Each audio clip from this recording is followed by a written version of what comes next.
నాయకులైతే జగదీష్ రెడ్డి గారు అయితేనేమి, కేటీఆర్ అయితేనేమి చేసినటువంటి వ్యాఖ్యలు చాలా దురదృష్టకరం. 15 నెలలుగా ఒక దళిత స్పీకర్ గారు ఒక హోదాతోని సభను గతంలో ఎన్నడూ లేని విధంగా అన్ని పక్షాలకు అవకాశం ఇస్తూ ఒక పారదర్శకతతోని మరి ఈరోజు సభను నడిపిస్తున్నారు. యావత్ తెలంగాణ ప్రజానీకం 10 సంవత్సరాలు తెలంగాణ ప్రభుత్వంలో టీఆర్ఎస్ ప్రభుత్వం చూసింది.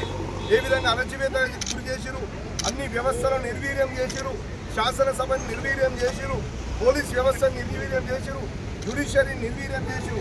ఏ వ్యవస్థనైనా కాలకుండా మలుచుకొని మరి పరిపాలిస్తే ఈరోజు ప్రజాపాలన ప్రభుత్వంలో రేవంత్ రెడ్డి గారి నాయకత్వంలో మరి స్పీకర్ గారు ఎంతో హుందాతోని ఒక చదువుకున్నటువంటి వ్యక్తి సభలో మీరు అందరూ గమనించారు. మొన్న ఆయన జగదీష్ రెడ్డి గారిని ఉద్దేశించి ఉద్రేకానికి గురికాకండి, సహనాన్ని కోల్పోకండి, మీరు హుందాగా ప్రవర్తించండి అని అన్న మాటలు ప్రజానికం చూసింది.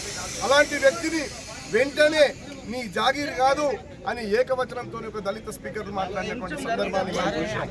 అంటే ఇప్పటికీ కూడా 10 సంవత్సరాలు బాగా సంపాదించి దోచుకొని కండ కావడంతో ఈరోజు వాళ్ళ మంత్రులు, మాజీ మంత్రులు మరి ఈరోజు ఇంకా కూడా ఒక స్పీకర్ పట్ల, ఒక మంత్రుల పట్ల, ఒక ముఖ్యమంత్రి పట్ల వాళ్ళు అనుసరిస్తున్న విధానం, మాట్లాడుతున్న భాష తీరు చాలా సహేతుకమైంది.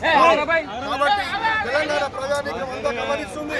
ఖచ్చితంగా శిక్ష వేయడానికి సిద్ధంగా ఉంది. మీ అహంకారానికే మరి పరాకాష్ట మొన్న మీరు మీ అహంకారాన్ని చూసే మొన్న మిమ్మల్ని గమనించారు. మళ్ళీ మీరు ఇంకా కూడా మారలేదంటే తెలంగాణ ప్రజానీకం సహించదు. ఖచ్చితంగా వచ్చే రోజుల్లో మళ్ళీ మీకు బుద్ధి చెప్తారు, అసెంబ్లీ నుంచి కూడా తరిమేస్తారు. కాబట్టి జగదీష్ రెడ్డి మీ నోరు అదుపులో పెట్టుకో. తెలంగాణ ప్రజానీకం ఊరుకోదు, రేవంత్ రెడ్డి గారు అసలే ఊరుకోరు.